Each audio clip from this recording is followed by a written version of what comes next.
These are some of Lee Miller's most iconic images. Commissioned by Vogue in London to cover World War II, she was one of only a few women to report and photograph frontline war in Europe, and one of the first photojournalists to document the horrors of the concentration camp in Dachau as it was liberated. And as one of the first people to enter Hitler's apartment after his suicide, she had herself photographed bathing in his bathtub in one of her most iconic images. My name's Christina Lamb. I'm Chief Foreign Correspondent of the Sunday Times, and normally I interview dictators and bad people, but today I'm delighted to be speaking to Kate Winslet about her role in her new film, Lee Miller. And I'm not a dictator or a bad person. I'm glad to hear it. Can I ask you, first of all, I mean, for women like me, female correspondents, war correspondents today, people like Lee Miller, Virginia Cowles, Martha Gellhorn really paved the way for us because in those days, they, of course, weren't even allowed to go to the front line as female correspondents.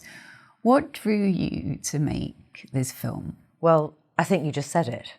They weren't allowed to go. Lee Miller was a woman who just would not take no for an answer.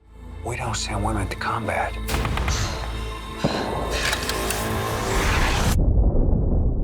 Well, that's a problem, because I'm here.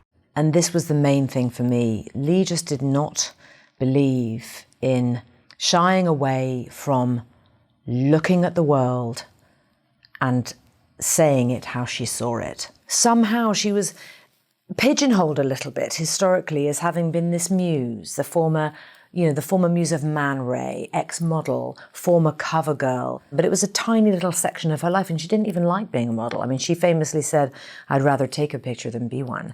And that was absolutely true. But she was just such an extraordinary woman, and I could clearly see that it was that decade of her life, just slightly before, during, and immediately after the war, that deserved to be talked about, celebrated. And did you feel, because one of the things I feel as a female correspondent is that men and women covering war cover it really quite differently. I mean, I'm much more interested in what happens to women in war. And it did seem from the way you portrayed her that she focused on stories that maybe men correspondents wouldn't have done. That's exactly right. Capturing images of women and children, the voiceless victims of conflict. It's largely what she's known for. And by holding the camera there, she could talk to people. She could form these connections. Through doing that, she could quietly click away, capturing candid, raw, very much in the moment images that were utterly unique, and constantly keeping an eye around as well for the next scoop. I think one of the things people will be surprised at watching it, people who don't know about her, is the fact that she was a war correspondent for Vogue. Well, she created that position. I mean, she created a job where there was not one before. I hear you're the woman to see about a job. Audrey Withers.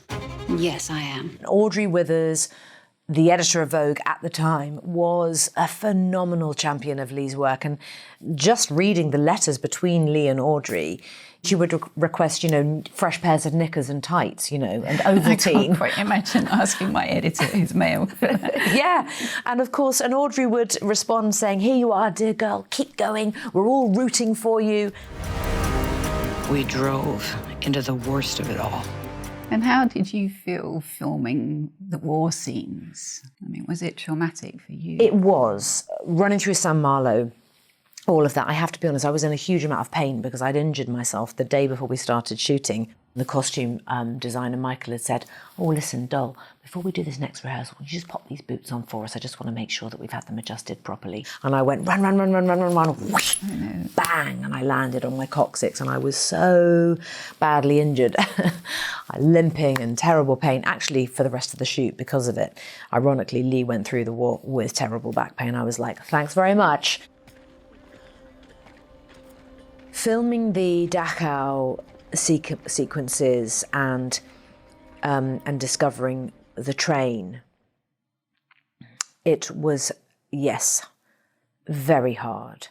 So many of the photographs are from the outside looking into those carriages. But there are some images of Lee's where you go, oh my God, she climbed up and she got in and she stood amongst the corpses.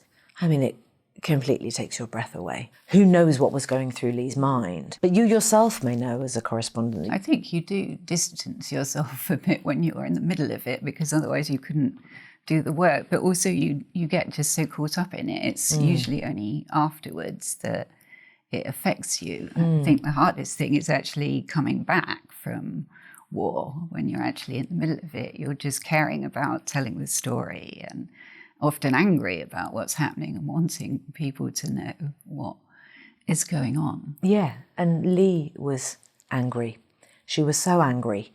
You show her cutting up all the negatives after they weren't used. Yeah, Lee did go into Vogue after the war in the throes of PTSD, and she starts pulling open boxes and filing cabinets and taking things out, and she comes across what she was looking for, her negatives. And she had decided that the world should not see what she had seen, and if Audrey wasn't going to print them, then what was the point of any of it? She took these scissors and she started hacking into them. Goodness, stop, please, you mustn't. These are mine. I took them. I decide what happens to them. Please.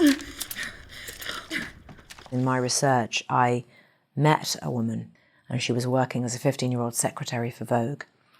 And she said that this had happened. And I said, did you stop her? She said, I had to stop her because I was worried she was going to hurt herself. I put on my big girl voice and I pulled up my big girl knickers and I said, now you look here, Lee Miller. Those are my good scissors and you jolly well give them back. And she said, and Lee was almost startled, and she did stop. And she looked at me and she calmly put the scissors down and she walked out. And I thought, okay, that has to be in the film. And it did make it hard because, of course, one doesn't want to get that wrong. This happened! This really happened! Lee, this happened. These images will disturb people more than they've already been disturbed. People need to move on. Andrea Riseborough and I, at the end of that day, we sat down, we had a couple of glasses of wine, and we actually suddenly realised, oh my gosh, I think that might have been the hardest day of work doing this job that either of us had ever done in all of our years. And sometimes those things do leave a bit of an imprint on your insides.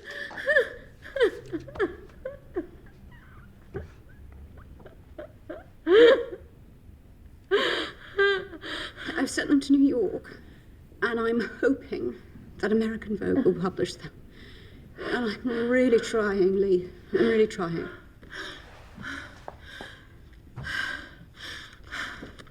Not hard enough. You're not trying hard enough.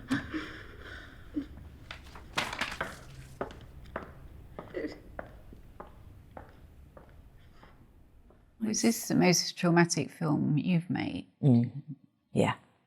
And you mentioned PTSD. Of course, she was never officially diagnosed, indeed. I mean, in a way, one of the most astonishing things is the fact that she didn't talk about what happened to her. I always remember going to Farley's and meeting her son, Anthony, and him telling me the story about growing up, thinking his mum was a really difficult person. Then after she died, discovering all of the negatives in the attic and realising this amazing work that she'd done. I mean, it's quite astonishing to think that a mother wouldn't tell her son that, I think. It is. Anthony Penrose, Lee and Roland's son, he has done everything he can to understand her for himself, I think, in order to find some degree of closure.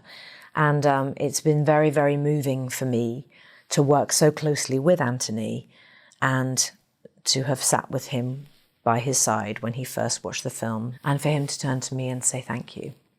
And how did you come across Lee's story in the first place? Well, I had the book, actually, Lives of Lee Miller, that our film is somewhat based on in terms of the time frame and the detail and the facts. But in 2015, I have some really good friends who work for an auction house. So my friend called me, her name's Mimi, and she said, Kate, I just have to tell you about this incredible table that's come in. She knows how much I love to cook and family and feast and all of that. And she said, this table is unbelievable. Let me tell you the story. It's from a house in Lamb Creek in Cornwall, a house that was owned by a woman named Annie Penrose. She was the sister of Roland Penrose. And so Roland would also use this home, this holiday home, and share it with friends. And at the time, he was in love with Lee Miller. Lee and Roland would entertain their surrealist friends and experience these kind of hedonistic summers of fun and free love and etc. And this was the table, and Lee would cook. She would prep the food, they would sit and they would eat and late night drink and chat and write poetry and make art at this table. I got the table. It came to my house and I sat down. First of all, it's absolutely beautiful. You can really sort of feel the life in it. And I sat down and I thought, God, Lee Miller, why hasn't anyone ever made a film about her? Did you feel a connection to her? I was staggered by just how much of a connection I did find myself feeling. I was like, my God, that's just like me. Well, I would do that. Well, I wouldn't stand for that. And I've always said those things. And, you know, so often women are labelled all the time, still now. Read about me, it will say, you know, outspoken, ballsy, you know, gutsy.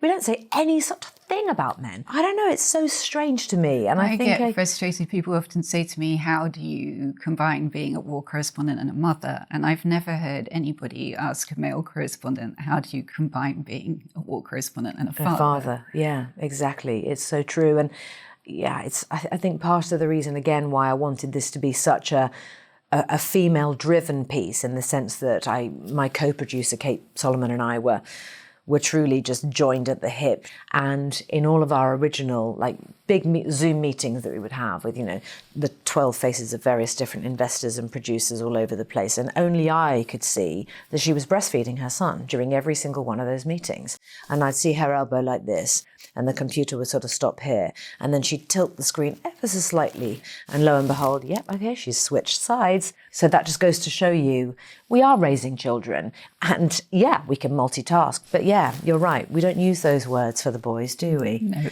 Yeah, we don't ask them those questions. Why should the men get to decide what that is? I'm heading to the front. Ready to go? That's not what I thought you were going to say. I remember in the exhibition that they had about her in the Imperial War Museum, they had her uniform that she'd gone to Savile Row to have made that was beautifully cut and fitted. Yeah. She was issued that uniform, standard uniform, and took it to Savile Row to have it specifically tailored to her. She even had those tailors build into the back of her skirt a band of grosgrain that is shaped like a small crescent moon. And guess what that does? It just nips in the back, just above the bum, so perfectly. She loved her body, you know, she was really at ease. Lee used her femininity sometimes to get into places she wasn't supposed to get into, but also, you know, clearly it was a disadvantage at that time. We've read a lot about the Me Too movement in Hollywood. Did you find it a disadvantage being a woman? I mean, it's fascinating when I look at younger actresses now and how they carry themselves with phenomenal pride, and how they automatically are using their voices to say, well, you don't say that about me. You can't say that, Mr. Male Reporter. Don't you write that about me. It is absolutely, I mean, sometimes I want to whoop and holler and fist pump and leap for joy, because the culture was so different when I was growing up in this industry.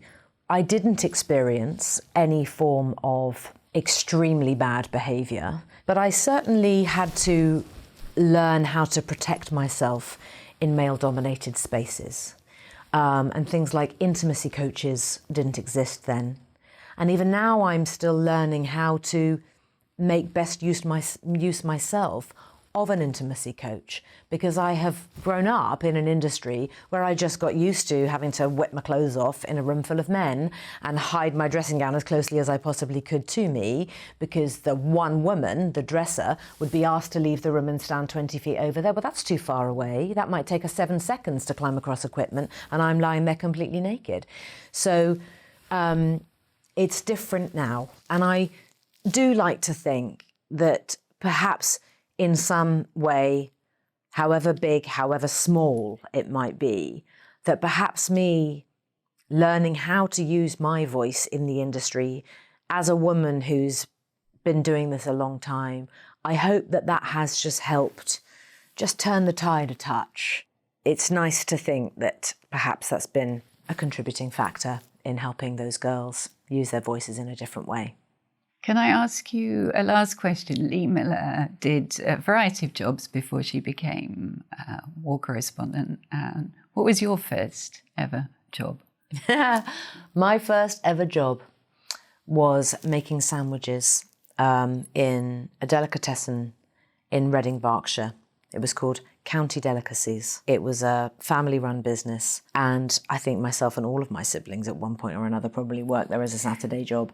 And I worked there because it paid £2.75 an hour, and the train to London return ticket off-peak was £2.05, and that meant that I could pay for my train fares to go on auditions. And that was my first job.